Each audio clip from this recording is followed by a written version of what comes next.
ગુરુપદની મહિમા એટલી છે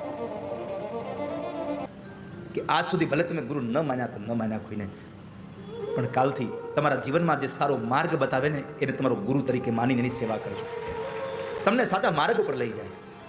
એકવાર ગુરુના ચરણમાં જઈ અને પ્રાર્થના કરો, ખબર પડશે. એકવાર ગુરુ ચરણમાં જતા રહો, તમારું આ જન્માનું સુધારી દેશે. આખું જીવન તમારું સુધારી દેશે. ગુરુ પાસે જઈને એમ ન કહેવાય ગુરુદેવ આમ દબો મારો ને, કેમ ફેક્ટરી હરખી હાલે એટલે ના. ગુરુ પાસે જઈને ન કહેવું માથામાં હાથ મૂકો ને, કેમ બે માણસ હરખું ભળે એટલે ના. એની પાસે જઈને એટલું કેવું બાપજી એક જ કૃપા કરો, મારો આ મનુષ્ય જન્મ સુધારી દો મારો, બસ. આવેલ મન ખો સુધારો ગુરુજી મારા, આવેલ મન ખો સુધારો. તમે જેને મનથી ગુરુ માનતા હો ને, કંઠી બંધાવી એ જ આપણો ગુરુ એવું જરૂરી નથી.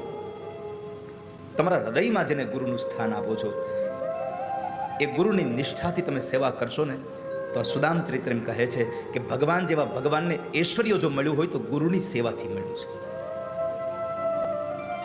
તમે જેને ગુરુ માનો છો એની પૂર્ણ નિષ્ઠા સાથે સેવા કરો, અને તમે જો એને સેવા કરશો ને તો ગુરુ નિષ્ઠામાં તમને ગુરુના વચનોમાં નિષ્ઠા હશે તો ક્યારેય પણ તમે ખાલી હાથ નહીં આવો.